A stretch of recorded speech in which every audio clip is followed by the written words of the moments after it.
Hello everyone, it's Ruby here, and today I wanted to talk to you about the unhealthy, toxic relationship of the obsession over celebrities, YouTubers, and in general, public figures.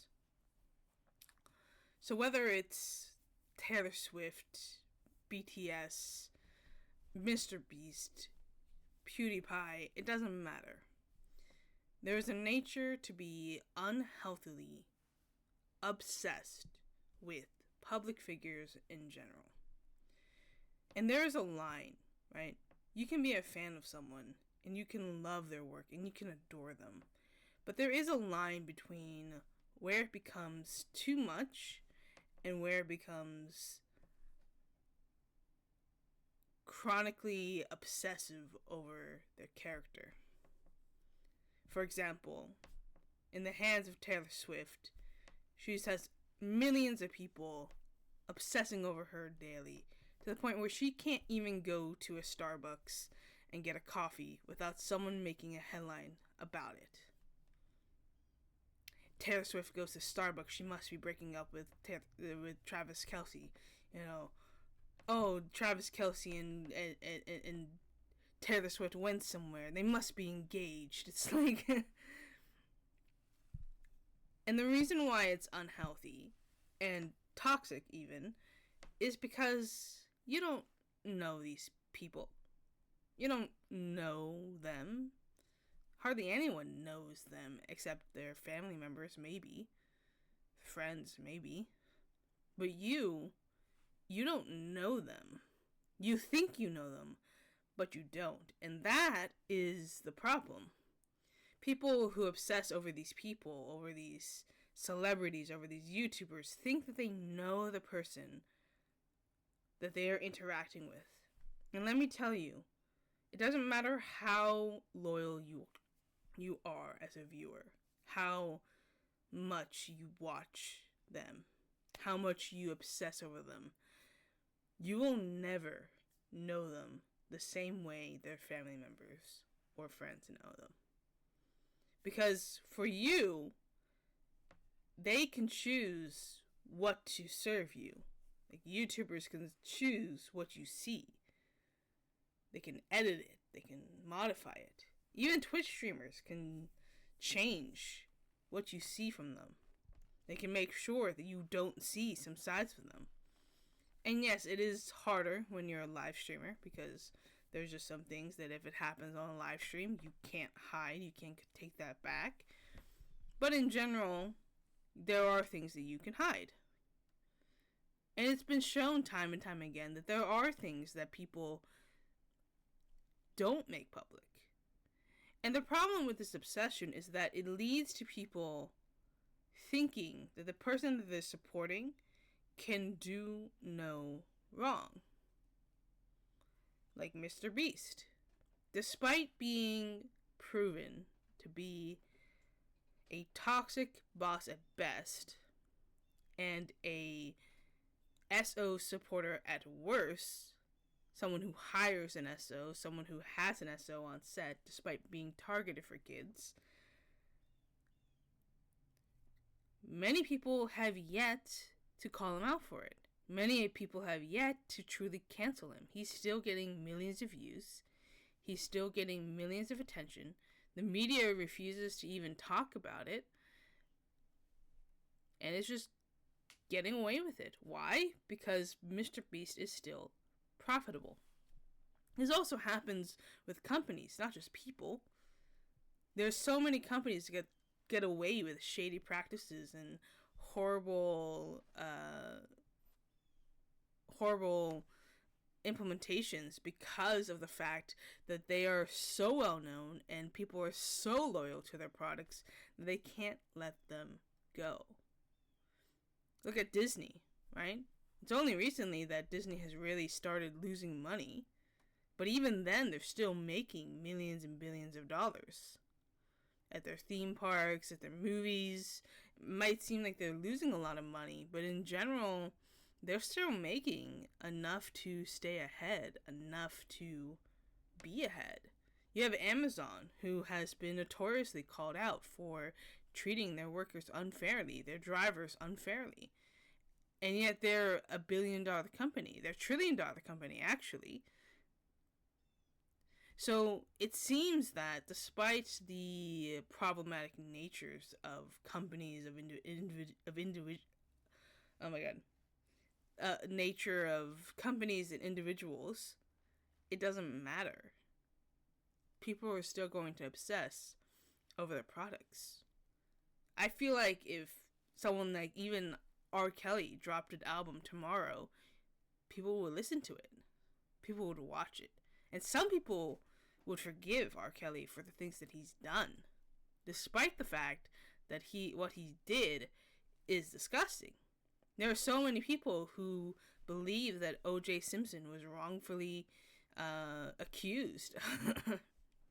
There are still people who believe that he did nothing, despite the fact that there is a lot of evidence pointing that he did in fact do it. In fact, he has a confession, basically, a book, basically confessing that he did it.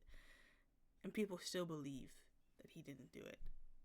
Why? Because he couldn't have done it. He's a good guy. You know, he was this great guy that everybody knew. This is the problem with the parasocial relationship that many fans have with their celebrities. But it's not just a parasocial relationship that is the problem. It is the unhealthy obsession over their lives. And why? Well, I think I kind of know why. And it's the fact that people love to watch people more successful from them and understand the nature of them. They see them almost as superior, as gods, as idols. They don't see them as people. They see them as kings, as queens, as rulers. There's many people who would do anything that Taylor Swift says at the drop of a dime. And even that is unhealthy. There's so many people that would do anything for some of the celebrities that they follow. Heck, if BTS said that we should mob the world, that we should riot, and that we should burn down every building that you see, I can guarantee there's going to be some people who actually do that. Now, not everyone, right? There's some people who are simply just fans of the people, who just like their music, who just like their movies, who just like their shows. It doesn't matter what they do. They just like the work that they do.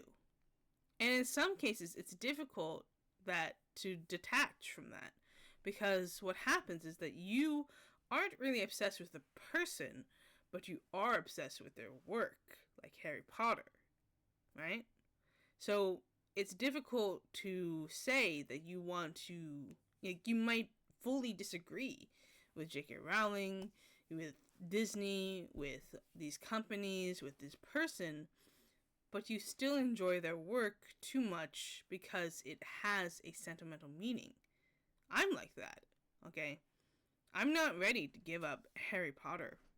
I understand that J.K. Rowling has said a lot of things that is abhorrently disgusting and untrue and insensitive and horrible. But I know that I'm not really supporting the person, I'm supporting their work. I'm not going to die on a hill for J.K. Rowling. I'm not going to do that. But I am going to still read and consume and play games relating to Harry Potter. And there comes to a question as to, at what point does a stan become someone, well, I should say, at what point does a fan become a toxic stan, right? Because you can admire and appreciate someone's work without truly supporting the ideas of them. There's many people who still support Kanye, despite all the things that he's been called out for. In fact, some people love the toxic celebrity, the person that has that ill-mannered, that those ill personalities, like Travis Scott, like um, Pete Davidson. Like, they love it. In fact, they love it so much that they love it when they do the bad things. They like it when they do the messed up things. As long as they don't go too far, they're going to fully support them. And even if they do go too far, they're still going to justify their actions and everything that they do. But why? Well, in some cases, it's because that they can relate to that person, or that they're doing things that they wish they could do, but can't. In some ways, it is a reflection of what some people want to do, but can't. If you had $1 million, if you had billions of dollars, would you end up doing the exact same thing that a lot of the people that you're calling out would do? Or are you someone that would go against the grain and try to do something different? Well, many people say that they're going to do something different, that they're going to go against the grain, but they end up doing exactly the same things that you called out those celebrities for. And I think that's also the problem with Alexa Nicholas. Yes, I'm going to bring that back. Because many people support the movement that she's done. I support the movement that she's done in terms of calling out predators, in terms of going after predators. But at the same time, I can be disappointed that she has kind of let that go. That she has decided to support a predator instead, and has chosen to give to a predator instead and give that support, whether she does it verbally or by her actions, right? She hasn't really said that she supports Drake Bell. In fact, she's probably said the opposite. And yet she's attending a Drake Bell concert and going backstage with him with no explanations as to why. And there's many people who would still defend Alexa despite the problematic things that she's done, including holding on to sealed documents, apparently, and kind of touting them about. Releasing sealed documents, or threatening to release sealed documents. Now, she's released the unsealed documents, which is great, because that it shows the true horrendous natures of what and behaviors that Drake Bell has done, and it is horrible. But at some point, there are some people that will say it doesn't matter what Alexa does. She couldn't do no wrong. At least she's doing this. At least she's calling out predators. At least she's going after them. At least she's doing that. And some people even say that about Mr. Beast, right? I've seen it. I've seen people say that despite the things that he's done, at least he's giving to people. At least he's doing charity with his money. At least he's giving millions of dollars to people, even though we see that might actually not even be true, based on the things about the fact that, for example, one of his charitable events involved giving dog food and getting people to adopt dogs, and one of those dogs was already adopted by their producer, who wanted to get the free dog food for himself. So even the things that are part of a charity, Mr. Beast is okay with faking. And yet nobody wants to call him out for that, because he's at least giving to 99 people instead of 100. At least he's giving to 50 people instead of 100. It doesn't matter how many people he gives to. At least he's giving to people, even though that a lot of them are his friends and family. So at what point does a fan become a stan? And at what point does the support of somebody become toxic and parasocial? In fact, you could probably be following someone in a innocent way, and you could technically cross that boundary. I've found myself crossing that boundary with people that I didn't really expect to do so.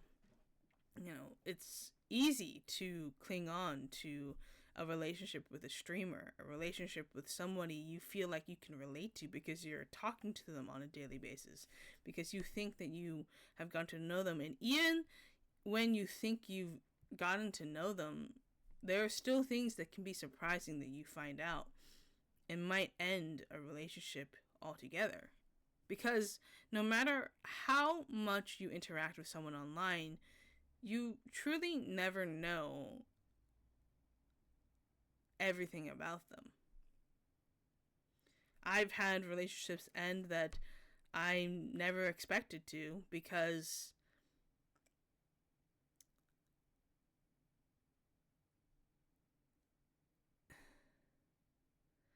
I realized that it simply wasn't the type of person that I could really trust or support anymore.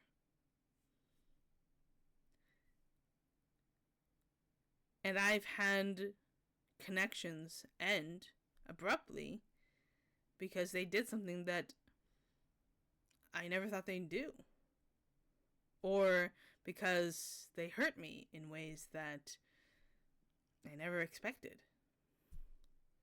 I've reflected on some of the relationships that I've had in the past, the people that I've supported, the people that chose to hurt me instead. And you could argue, well, you didn't really know them. You didn't really have a true relationship with them. That's just simply what you thought. That's probably why I have so many trust issues with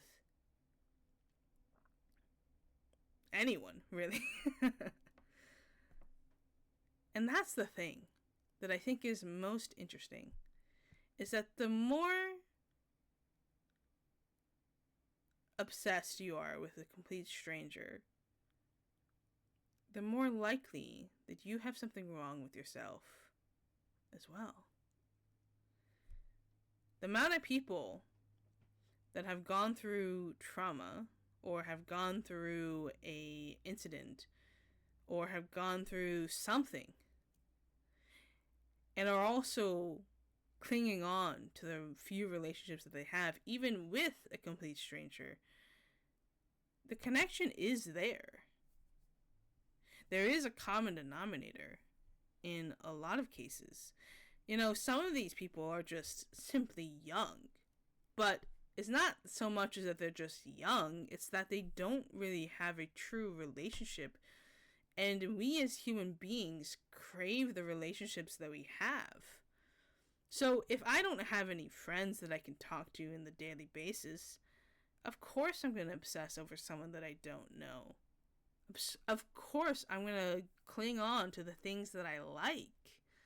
If I love Taylor Swift, Taylor Swift's music and her albums and her as a person, then I'm going to obsess over that, and I'm going to support her in every way, and I'm going to try to develop that friendship because I believe that perhaps one day I could actually be friends with Taylor Swift. Even though I know that's unrealistic, there's still a chance, right? Or at least that's the mentality of many stans. It's like, if I were to walk up to her on the street, I'd be able to recognize her and relate to her and take that opportunity to become friends with her. And maybe I'd be let into that circle of people that are really cool and people that I love. Or maybe it's simply that I trust them in a way that I don't trust my real life people. I don't trust my family in the same way. I mean, you can look at a lot of people who are stans and you can find out really quickly that they have parental issues or they have some trauma that they went through. A lot of them are survivors of abuse and domestic violence. And it's very easy to cling on to the things that work, to the things that make you feel comfortable, because it's the only thing that does make you feel comfortable. But there's still a problem with taking it that far, because it's not a healthy relationship. It's not a true relationship that you should have, because you need a real relationship with your friends, with your family, with people that you know. But sometimes it's so much easier to make friends with someone that you don't know, that you've never met, that you never have a chance of meeting. Because if you F that one up, at least they don't know who you are, right? And I think that's also part of the reason as to why people are so obsessed with the people that they don't know, is because there's no chance of them meeting the real person behind the screen. And so therefore they can never judge, they can never see the true nature of you. Now, I've never truly obsessed over someone like a celebrity to the point where it's my livelihood or something. But I have felt those relationships, and it's difficult to distinguish, especially when it is someone that you watch, like a YouTuber who you support, and you feel like you've supported them from day one. From the first time you saw them, when they were at 200 viewers, when they were at 20 viewers, and you feel like you do have that connection. And some streamers do play into that factor as well. And then when they get bigger, then they become more guarded. But a lot of the time, the people that get obsessed over the most is actually the smaller creators with less views, because the people that they're interacting with, they feel like, oh, these are my friends, these are my family, these are people that I can get to know, bring into my circle and everything. And they don't realize that they're kind of feeding into that parasocial relationship. Now, I'm not saying that if you're someone who does do that, that you have to stop. But you do have to realize the responsibility and the power dynamic that you have. Because you do have a power dynamic. You do. Even I have a power dynamic over people that watch me. Even though I wouldn't really think about that, I do have to recognize that I would have power over somebody who is watching me, because they might be a fan of mine. They might have watched every video and feel like they connect to me and feel like they know me, even though they can't possibly, because I don't put everything into a video, believe it or not. It's just so interesting to kind of look at this stan culture, at this weird dynamic on social media, because in a way it is possible to get to know somebody, but it also is not possible to get to know someone for everything that they've done, for everything that they do. In some cases, you get too close to someone and you see another side of them that you never expected to see, because you never really saw them as a real person, or you never really saw them as someone who could have potentially done that. And it can be jarring sometimes to see another side of someone. It's kind of like when you love a store, you love a restaurant, but then you go to work for them and you learn the ins and outs, and then now you don't want to eat at that restaurant or go to that store anymore, because you've learned that the company that you liked treats their workers poorly, or that you learn that, it's not as fun as you thought it was, or you learn the truth of how it operates, or you realize that, maybe a company is lying to their customers. It is such a fascinating, interesting thing to think about. It's something that everybody truly goes through, especially people on the internet. And even people off the internet go through this as well. And there's some people that also cannot even comprehend the true relationship that we have with these people. There's, people from Gen X, people from the boomer side, that don't understand how we can be so obsessed with someone like Taylor Swift, BTS, etc., etc. They don't understand why you would be so infatuated with someone like Mr. Beast. And to that degree, it is understandable, because they didn't really have that social media platform where it felt like you could truly talk to somebody and have them potentially even respond. Like, even if Taylor Swift doesn't address you directly, if she says something that you have said, or she answers a question that you have asked, it feels like she's talking to you. Even if she might just be answering it generally. It just feels like she might have read your question or seen your post and then responded to it afterwards. And that feels like it's a one-on-one conversation that we're having. There's a reason why live streaming is so big. It's because there is that potential of someone that you're watching responding to you. And it can feel like you're talking to a celebrity or a legend or somebody because they're actually talking to you. They're responding to your name. They're responding to your post. I felt that too. Okay? Like, that's why I ended up, like, obsessing over Twitch and watching Twitch so much, is that the first time I experienced Twitch is, I typed something in the chat and they responded to me. And it was like, wow, this is so much different from YouTube. I mean, not anymore. A lot of YouTubers end up actually responding to you in the comment section. A lot of YouTubers have gotten better at that. But the question also becomes as to at what point is it too much for a creator to actually respond to you? Because at some point, there are creators that no longer respond to you in the comments because they either get too many comments, or they feel like if they do, you might start obsessing over them and they don't like that.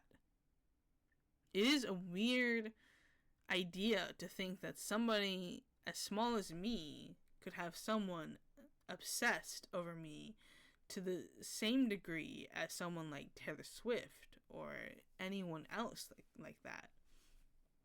It feels weird, but it's true that it could happen. It might have already happened. And sometimes because you're so small, because you're so, you feel like you're not that person, you don't really know how to handle it, or you don't really know how to respond to it. And it might even contribute to the very problem that there is. I want you to do me a favor and comment down below. Has there ever been a person, whether it be a YouTuber or a celebrity or anyone, that you felt like you had a deep connection with? You don't have to necessarily say who, although I'm kind of interested if you do. And how do you feel about that? Do you think that you have gone too far as a stan, has become a stan? Or do you think it's still like a healthy distance away from becoming such that? And also comment down below if you think that there is a point as to where it does become truly unhealthy to follow a person so much. I'm interested to hear what you guys think about this topic.